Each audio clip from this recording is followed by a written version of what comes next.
Hi guys and girls, Ben Wakely here. Hope you're well on this beautiful Sunday. Coming to you live from Noosa Heads. As you can probably see in the background, it's a pretty good spot here. So a little bit of improvisation today with my beautiful wife. We've got the camera set up on a few books, so hope it comes to you well and hope everyone's had a great weekend. Topic I'm covering tonight is the Brisbane property market in 2017 thus far, because it's only July.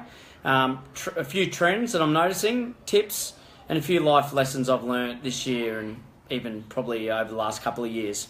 So look, thought I'd start with how the market's been. So the Brisbane property market kicked off pretty slowly this year, in fact. We basically had, we usually have the property market, hitting its straps after Australia Day. This year, it basically didn't get going till about late February. That's when we saw more people entering the market, more buyer activity. So we didn't really notice it until late February, early March. So, it sort of took a while to start up. I think everyone was over 2016 for a lot of reasons. And we just really noticed that 2017 didn't really have that bang that it usually does around that mid-January. So you could probably say we started a month later this year with regards, but it really did when there was a few very high sales in our area anyway, and a few really good auction results. So that really kicked in, as I said, around that sort of late February, early March. So a bit of a later start. The market's been very strong. I work, I'm situated in Paddington, work the inner west of Brisbane predominantly, and we've seen that so far this year, it's been highlighted in the news lately. The median house price is over $1 million.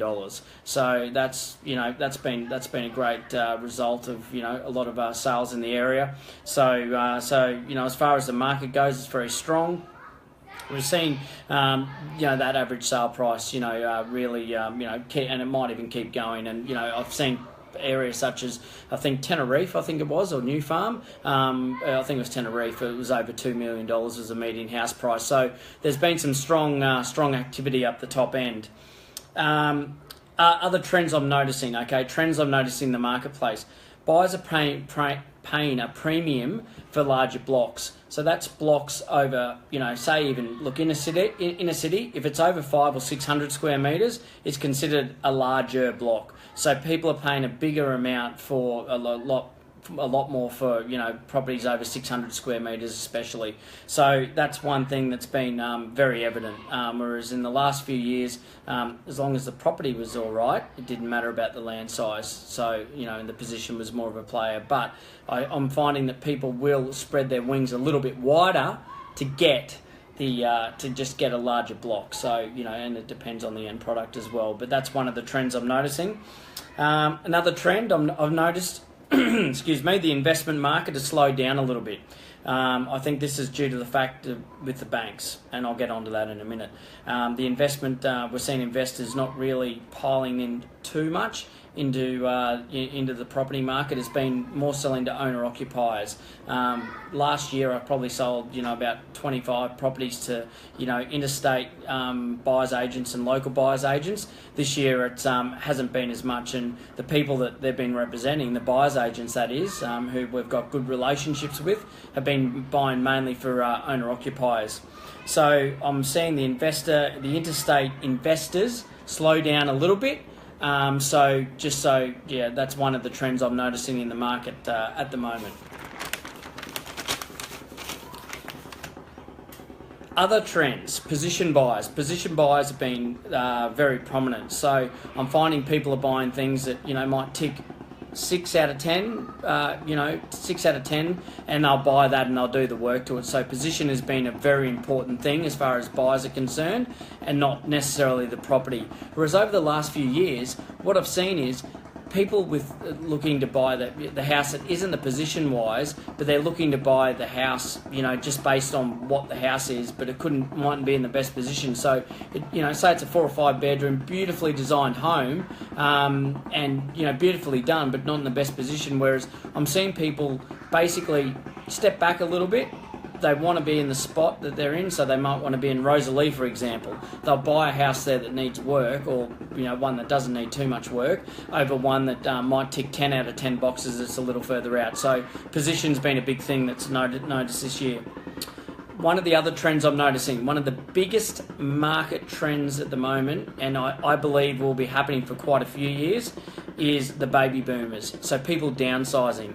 That's like people like my parents' age, basically. People in their 60s, 70s, maybe a little bit older. Don't know where they might be going to an old people's home, I don't know.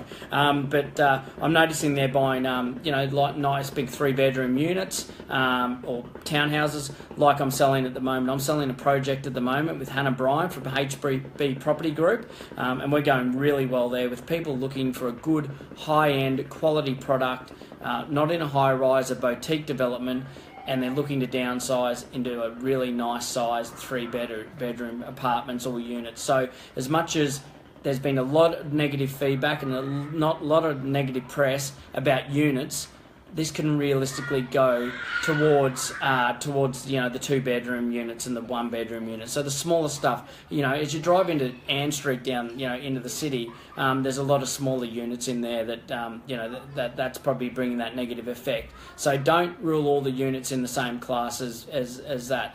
As I said, there's a very, very, very strong demand for baby boomers that are downsizing, and that might be into townhouses as well. We're selling some great townhouses at the Hathaway. Looks like we've sold one, and we've probably got another one on the go at the moment. So people that are looking to downsize are looking into they want that quality, but they still want the size. So that's a big thing. So baby boomers, a big trend in the marketplace today.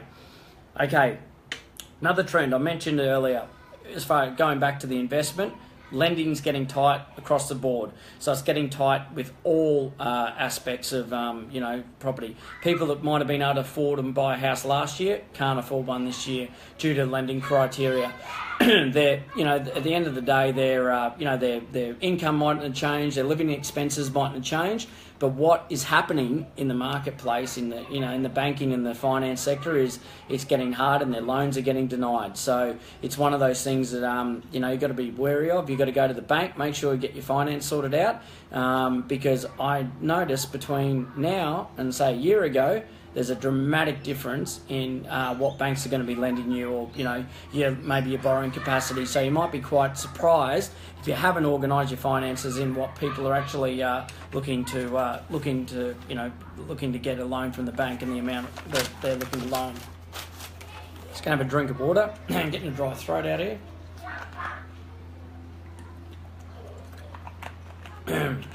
So summary of the market so far.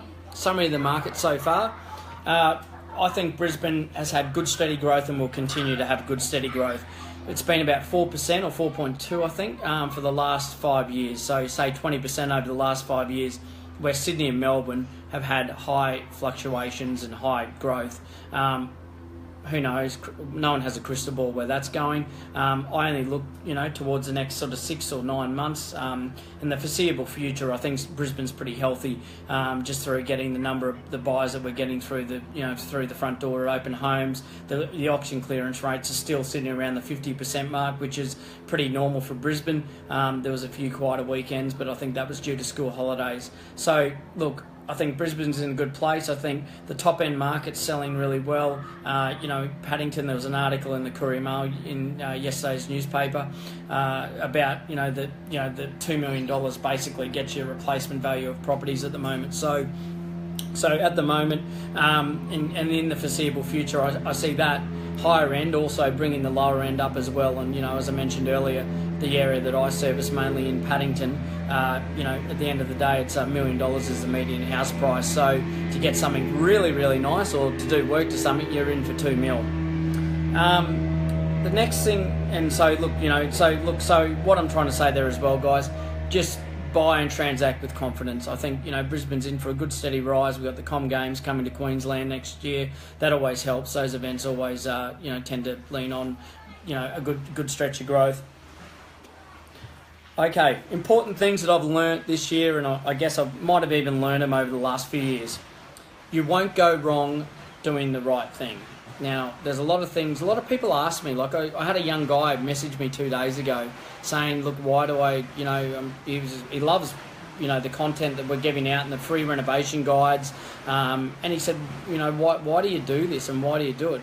The question is, I do it because I love it. I love giving out information. I love helping the next generation of people coming through achieve their property goals. I love giving advice. I've caught up with numerous people, had numerous phone conversations, even people and business people that want to get advice on renovations. I've had very high-ranking people at corporate companies that want me to come around and give them advice. So I actually genuinely enjoy it.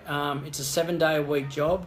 As much as my beautiful wife doesn't like it sometimes, if there's a negotiation on a Sunday and it needs to be done, you got to hustle and you got to do it. You got to make sure that the deal's done, and hopefully we're getting one signed away today. I'm sitting up here at Noosa, and hopefully we're selling putting one of the properties under contract this afternoon. So fingers crossed for that one. So so that's one of the life lessons I've learned. And also providing you guys, the viewers and the people out there, great content, information. I get asked all the time about, my ideas on things, and I really appreciate that. So I really, your attention is really, that's a currency to me, and I really do love it, and I do appreciate everyone that follows and, likes all my stuff and shares it with friends. I do truly appreciate all you guys out there, and some of you I don't know, some I do know. So I really do appreciate all the, all the following, all the great comments and all the great feedback. It's something I truly enjoy, and as I said, I'll keep doing it, and got some exciting things on the horizon. So we're about to take things to a new level on the social media. So this break was a bit of planning with regards to that. So you're going to see some pretty exciting things in the next 6 months with my team. I probably took this on a few years ago, and I wish I took it on 15, 20 years ago. I don't know when I first finished school. But look, a lot of people out there, stop worrying what other people or the market thinks. It's holding you back. I see it all the time. That people aren't living their life. So start living. Don't care what other people say or talk about you behind your back or what they think or their opinion. If it doesn't matter, don't worry. If you think you're doing the right thing and you're having a crack and you're doing something, don't worry. Let them consume their time. If they want to talk behind their back, they can, if they've got that much time and they're wasting their time worrying about what you're doing or commenting on you or putting stupid comments on your social media, if they've got that much time, I actually feel sorry for them, because if that occupies their time about talking behind someone's back or making a stupid comment on their social media, it's pretty much says a lot about the person themselves and a lot about their life. So I actually feel really sorry for those people. So soon as you let go and you stop worrying about what other people think and what other comments that they're making, that's when you start living, and that's when you actually find happiness, and that's when you actually can really move forward and make really good advances in your personal life and maybe your business life as well. So stop worrying about what people say and what people think. How to stay motivated? I'll tell you how I stay motivated. You're going to die. That's one thing. You're going to end up as dust if you get cremated, I guess. So at the end of the day, live every day like it's your last. People ask me why I do this again 7 days a week and why I work, because I'm passionate and I love it, and I've got goals in place, and I write those goals down, and I try and keep to them, as much as I can, the processes that will lead to those goals. So it's a process, to get to those goals, and then rewarding myself and, my beautiful wife as well along the way, because she's on this journey as well. As I said, I live, breathe, and, basically eat real estate as well. So it is my life and it is my passion. I do love doing it. So, it is one of those things that, it keeps me motivated, guys. You will die, you turn around. I can remember 5 years ago, like it was yesterday, I was telling one of my young employees, he's only 22, he's a baby. I remember when I was 22, it feels like yesterday. Life goes quick, have no regrets, make sure you have a crack. It's one thing that you got to really do in this life, because you only get one life, and before you turn around, I see too many young people worrying again what other people think and not doing what they should and would go with their gut instinct. And guess what? You know what? You'll fail. You will fail at things, and as long as you learn from those failures, move forward and take the failures and learn those lessons. Sorry about the kids in the background as well. Last couple of things, guys, and I'm just finishing up here. Play the long game and build relationships. That's what it's all about, you know, in business and especially in the property and real estate game. Play the long game and play, you know, and build those relationships, because you'll find that there'll be people that just want to come in your life when you're ready to list or sell your house or buy property or, you know, talk about property. So build those relationships and play the long game, you know. As you know, things don't happen in a day. You know, you got to put the work in. You got to work. You know, you're not going to work a 9 to 5 and just achieve, you know, some fantastic goals. You got to do stuff outside of that if you want to be, you know, something fantastic. And I'm sure everyone that's watching here is looking for some sort of inspiration. You're not going to get it in a self-help book. You're not going to get it on a podcast. You're not going to get it from me. You got to want to do it yourself. So it's only got to come on. That passion's got to come from within, and I can't make you do it. You know, a book's not going to make you do it. A podcast, watching someone else on Instagram or Facebook's not going to make you do it. You got to want to do it, and you only get one crack, and you are going to die. So try and do that sooner rather than later. I'll leave you with this one thing too: never quit. You know, stick to your goals and stick to the program, stick to the process, and never quit. Because winners, I got an email the other day and I love this line.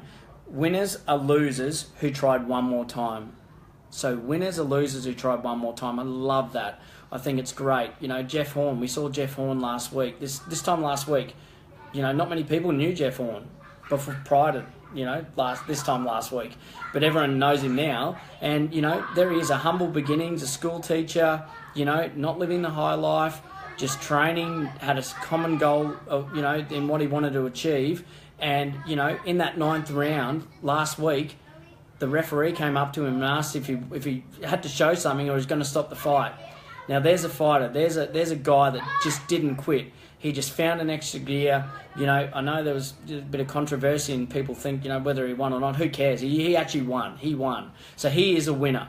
You know, he could have easily just thrown the towel in and said, no, that's enough. So, you know, I think you can take inspiration from that. And, you know, that's a life lesson that I've definitely taken on board. So have a crack and, you know, definitely, you know, never quit and keep it going. Guys, I'll leave you there. I'm gonna leave you there. I'm gonna enjoy my night up here at Noosa tonight, and I'll be back at work tomorrow. So hope everyone got something out of that, and I hope everyone has a fantastic week. Thank you.